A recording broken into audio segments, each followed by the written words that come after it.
If you were to ask the Ninjago community what aspects of the show actually makes up the show in a memorable way, I think without fail, of course, people are going to mention the villains. And I think that kind of goes without saying because Ninjago is the home to some fantastic villains that we've seen throughout the course of the show. I mean, Garmadon is literally one of the most popular characters for a very important reason. But the fact is that the villains are what makes the show. But I feel like a lot of people, when they think about the villains, they think about the strength of the villain specifically, and honestly, I don't think that kind of does a villain too much justice. And in my opinion, one of the biggest aspects of a villain is the intelligence of one, because you can have a strong person, and of course, it is effective in a lot of different ways, but the fact is that if someone is weaker, but smarter, I do think that kind of has more mileage for a very valid reason. And it did make me wonder, as of Dragon's Rising Season 3 Part 1, who is the strongest of the Ninjago villains? And I do think there's a lot of contenders for that,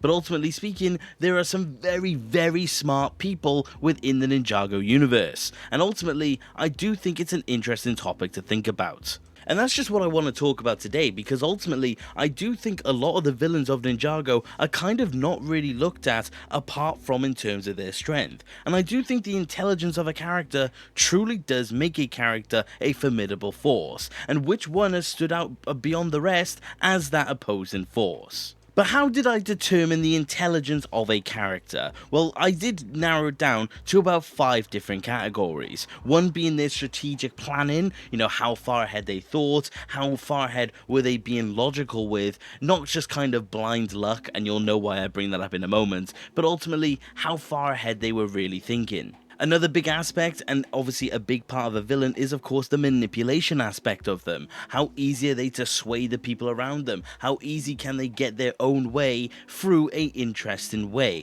Because manipulation is ultimately a very big factor and definitely a sign of intelligence within a person. Category 3 for me is definitely also technology and magic and how they utilize it, or if they are able to harness it themselves. Is it a person that, say, is really good at building machinery and weaponry, or is it someone that's really knowledgeable in terms of the mystic arts? I do think, again, another big aspect, because simply put, if you know your technology or if you know your magic, you're definitely more smarter. Aspect 4 to me is the leadership of the person. Are they able to command an army? Are they able to control an army? And are they able to harness that army? Because if they're able to harness multiple hundreds of people to do their own bidding, ultimately that's a very big aspect and definitely takes some intelligence. And last but certainly not least is ultimately their success rate. I mean, obviously all the ninja eventually do defeat the villains, but the fact is that does the villain actually temporarily take over Ninjago? Do they give the ninja a run for their money? Do they do something that actually affects the ninja in any way? Because if they have a high success rate, clearly it means that there was some thought behind it. But let's actually dig into this, and ultimately I'm not going to be able to mention every single villain that we've ever had in the show, because I would probably be here for a couple of hours, but if I don't mention it, they're most likely probably somewhere in the middle. I'll probably mention the ones who are the least intelligent compared to the most. But speaking of the least intelligent, this is in no way a diss to the character in of themselves, but simply put, some characters are just simply focused more on their strength aspects, but like I said, some of them, are just a bit more stupid. The ones that immediately come to mind for me is, for example, Samukai. Samukai is someone who ultimately wasn't really fit to be a leader. He's very much a general of war, and I think ultimately his strength is what is his biggest aspect. And I do think the biggest indication of his lack of intelligence is, ultimately speaking, the golden weapons all being within his hands, and he thought he could handle the power of all 4 at once. And you can make the argument that he wouldn't have known that fact, but ultimately speaking, he's just a bit too confident and relies a bit too much on power. And I mean, as soon as he does believe he can hold all 4 weapons, he immediately challenges Garmadon. And I do think, again, showing not really much intelligence in the way of Samukai. The other one in my opinion that also comes to mind is General Kozu, but obviously Kozu is again a general of war. He is not really designed, because he is just a product of the Overlord, he's not designed to be intelligent. He's designed to destroy everything and anything within his path, and the fact is that you don't really need intelligence to be able to accomplish that feat. He doesn't really possess too much in the way of forward thinking. I mean, Day of the Departed, he immediately gets defeated by Dareth and he has no ability to kind of think ahead in regard to that. I just think, simply put, him and Samakai just fall into the category of they're generals of war, and they just not really happen to be intelligent because of it. The next major character I wouldn't really consider intelligent, and I do think people may disagree with this fact, but I do think Omega is just not really the most intelligent of beings. And again, that doesn't come down to his strength level, it doesn't come down to his competence. I just think ultimately the Omega is an amalgamation of destruction and darkness. I think ultimately speaking, he doesn't really have, again, the foresight that you would expect. I mean, he has his weapon, the weapon of the Oni. I think that's about it. He's a fantastic leader. I mean, he is able to be a leader, but I do think that's kind of just about it. There's no strategic planning when it comes to Oni. It's just a case of take over exactly what's in front of them. He doesn't really have much in the way of manipulation. I mean, he doesn't really see any perspective that's not really his own. So ultimately speaking, he doesn't really have that either. I mean, like I said, he's a great leader, but that's kind of just about it, and I don't really consider him too intelligent because of it. And like I said, he doesn't really need to be. And the last one I'm going to mention in terms of not really intelligent is ultimately going to be the Forbidden Five, because we're told that they're these great warriors, and we get told that they're these geniuses that, you know, are able to conquer realms, but the fact is that in the show itself, we definitely have not seen that yet. And like I said, as of Season 3 Part 1 of Dragon's Rising, I truly do believe that they are just not really the smartest of beings. I mean, if we put it back down to my criteria, in terms of strategic planning, I wouldn't really give them that, because their ultimate plan was to free Thunderfang, and without question they kind of just followed what he said, and they didn't even assume that they would maybe run any sort of risk, and ultimately speaking, they lost because of it. It showed that there was no sign of foresight or intelligence or even any sort of ability to think about what they were actually doing. They just kind of blindly followed, which really isn't the leadership or the intelligent qualities that you would expect. I mean, I also said leadership. I mean, ultimately speaking, we haven't never really seen them with an army that they haven't got outright control of. I mean, the Wolf Mask Warriors and the Dragonians are all just products, essentially, to do their will. But between each other, they can't really control themselves. There seems to be a lot of infighting between the lot of them. It seems to be a lot of hatred between the lot of them. There's just not really any sort of sign of cohesion, and really no sign of leadership. I mean, to this day, the fact that Rox is the leader of the Forbidden Five, the lack of control she truly has really does astound me. And I mean, the only two categories I guess I will give them, they seem to be somewhat competent at manipulation, but ultimately it was kind of just because Raz wasn't really expecting the results that they kind of gave. I mean, they did by all accounts manipulate Raz, but the fact is that it wasn't really something that required too much effort. And the other one being technology or magic, I mean, it is confirmed that they do have a source of magic and they do have a lot of technique that is definitely requiring some sort of ability. So I will give them that. But apart from that pure fact, I really don't consider them much else apart from that. And ultimately, because of it, I just don't really consider them to be too intelligent. But those are the main ones I consider not really intelligent, and again, I'm kind of expecting some kickback, especially over Omega.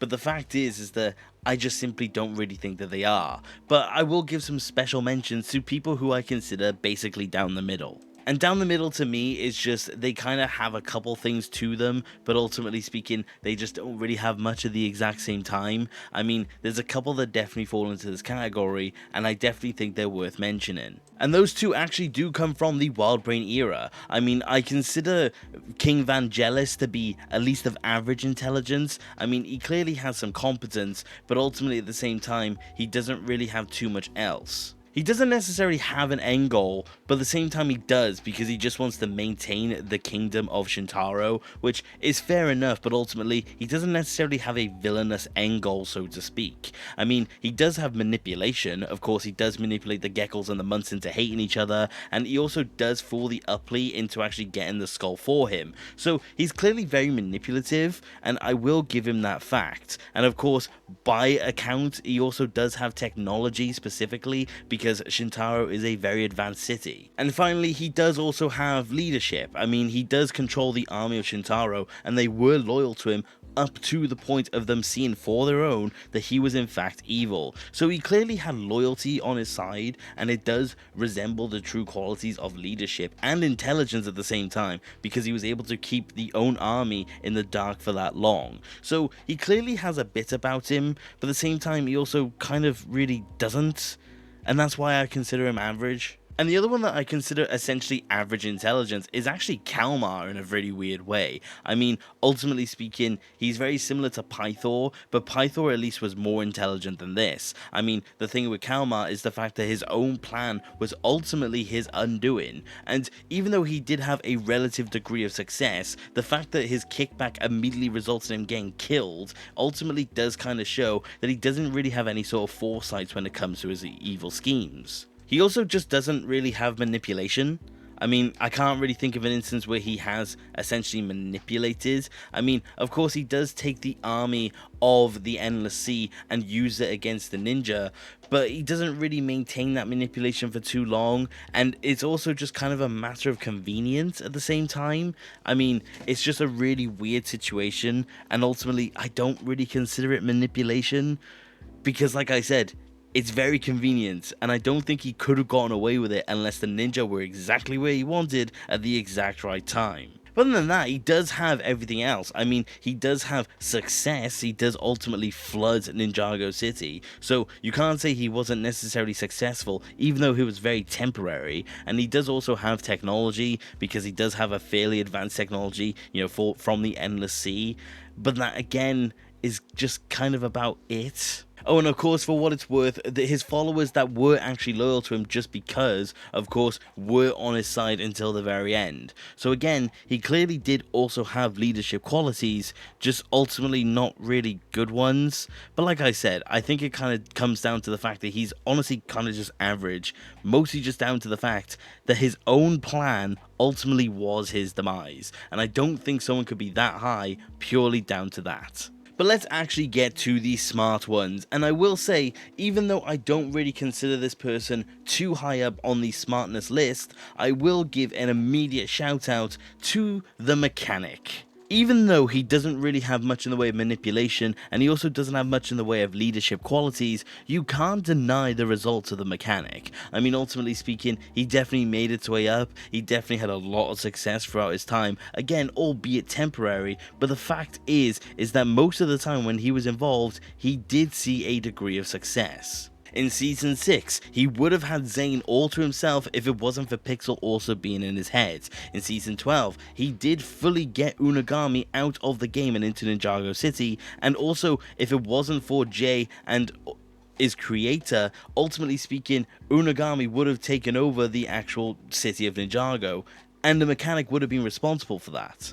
And of course, ultimately speaking, the mechanic was also a part of the Crystal Council, which again did see a decent degree of success, again albeit temporarily. But the fact is, you can't deny that the mechanic didn't yield results. He also was decent at planning. Again, the success of things does come into that planning. Like I said, with Unagami, the Crystal Council, with Zane, he did plan all of that out. Again, not too successful, but the fact is he was decent at it. And of course, it's mechanic. So, technology-wise, he of course is a master at that. But I did want to mention the mechanic because of it, because even though he was missing a couple of things that made him a true leader, he was a brilliant villain at that. And I definitely hope we get to see him again soon. The other honourable mention I do want to of course mention is going to be Garmadon, because honestly, I had the toughest time actually placing him in this list. And it's not because I don't think he's not smart, I actually think he's possibly one of the most intelligent people that we've ever seen in the show, but I just think ultimately speaking, considering the character of Garmadon, I think it's very difficult to actually place him. Like, does he fit the criteria? Yes, very much so. He can be manipulative. He has good foresight. He does have access to magic and technology. He is a good leader, and ultimately he did have success. But the fact is that Garmadon is still just very weird to actually place amongst the rest. So just for the sake of simplicity and just sticking to people who were consistently villains, to put it simply, I honestly just kind of shelved him for the video, but if I had to give you an answer, he probably would have been second place for me. But ultimately speaking, he's just a bit too weird to actually place. I mean, where would you put Garmadon in this instance? And especially considering the amount of stuff he's done, the amount of things he's actually had to go through, and the things he's accomplished, where does he sit in this instance?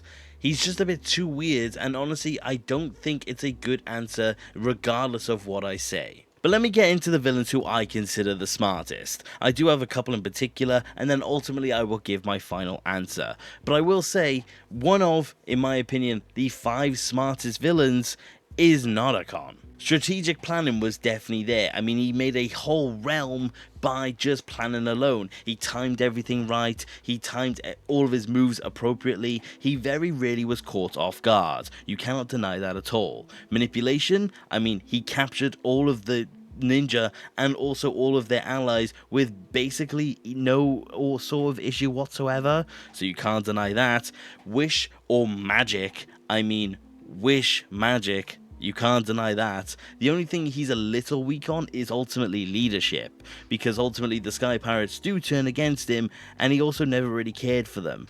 But the fact is that he was still a competent leader at that. And finally, of course, was success. I mean, he made Ninjago, and ultimately speaking at the very end, when they lost Nia, he was weakened, but he very much could have done it if he didn't grant the wish at the very end. So Naracon, in my opinion, without fail, is definitely one of the smartest villains that we ever got. The next of my 5 smartest, by the way, apart from the number 1 pick, these are all kind of interchangeable, but the next of it is definitely gonna have to be the Overlord, even though I'm not the best pleased about that fact. I mean, in terms of strategic planning and foresight, of course he claims that everything that he ever has done was of course by design. He does claim that, of course, everything that was done, including Garmadon being bitten, was ultimately a part of his ultimate plan. And I will say, I am planning a video where I dissect the complete inconsistencies of the Overlord, but if we take his word at face value, ultimately speaking, he did plan all of that out.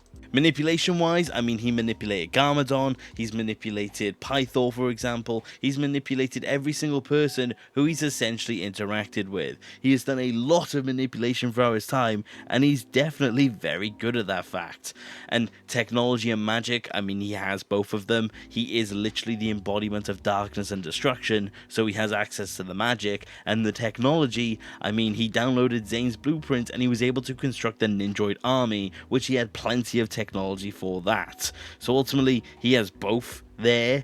Leadership wise, I mean, he also was a fairly competent leader. I mean, he wasn't too good at it, ultimately speaking, but the armies that he had, he of course ruled the Iron Fist, and the people who weren't under his direct control, he did definitely maintain the control over them, so we'll definitely give him that. And last but not least, I mean, in terms of his success, he also was fairly good at it. I mean, most of the time when it came to him, he did achieve at least temporary success. So again, you can't really deny the results. I mean, when he became a dragon at the end of season 2, he did take over Ninjago, and it was only Lloyd left. In season 3, again, he did comfortably take over Ninjago City, and if it wasn't for Zane's sacrifice, he would have won. And in Crystallized, if it wasn't for the ninjas plan at the very end, where they realized what the Overlord was doing, again, the Overlord would have taken over Ninjago. So if it wasn't for very small details, the Overlord would have won. So you can't deny the success, even though I really do think for the most part his plan was complete rubbish. The third of my band of smartest is going to be Pythor. I mean, of course, you can argue that he did fall to the same issue that Kalmar did, but ultimately, Pythor has demonstrated a lot of intelligence apart from that fact. Yes, ultimately his original plan with the Great Devourer ultimately did lead to his own demise, and for that reason, I do take away some points from him for that. But in terms of strategic planning, he was very good at it, and he did ultimately have a good bit of foresight, and ultimately that did lead to him unleashing the Great Devourer. It did lead to him taking advantage of every army he encountered, so you have to give him that. Manipulation wise, I mean, there's no other example to give than ultimately his very first episode. He is released by Lloyd and he acts like Lloyd's friend, and because of it, he's able to release all of the Serpentine and put his own plan into motion. I mean, ultimately speaking, that is a great deal of manipulation, ultimately against the kids, but he was also very good at it at the exact same time. He had an answer for everything, he had an excuse for everything, he was very much good at what he was doing. Technology and magic wise, I mean, ultimately he has been seen using it at the very least. He's certainly alright at technology and also magic at the same time, so we will give him that. I mean, he was also an ally to the Ninjoid army, so he very clearly had some good technology to get from that.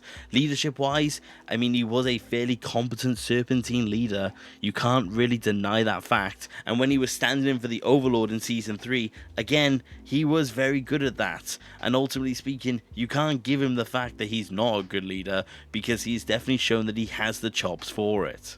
And lastly, success. I mean, he did release the Great Devourer, he was successful in his mission, regardless of that outcome. He helped the Overlord, he escaped in Day of the Departed, and again was part of the Crystal Council. So again, you can't really deny the intelligence of Pythor, because he did also have a good array of results. The second to last of my intelligent ones, and the last of the group that's interchangeable, is going to be Harumi. I mean, again, going by the categories, strategic planning, she was planning her release of Garmadon for years, and she had it down to the very detail, and even though there were setbacks, she was able to adapt perfectly. She was the ultimate manipulator. She manipulated all of the ninja into believing that she was innocent, that she was just a harmless little princess, when in reality she was the most dangerous mind that Ninjago has ever seen.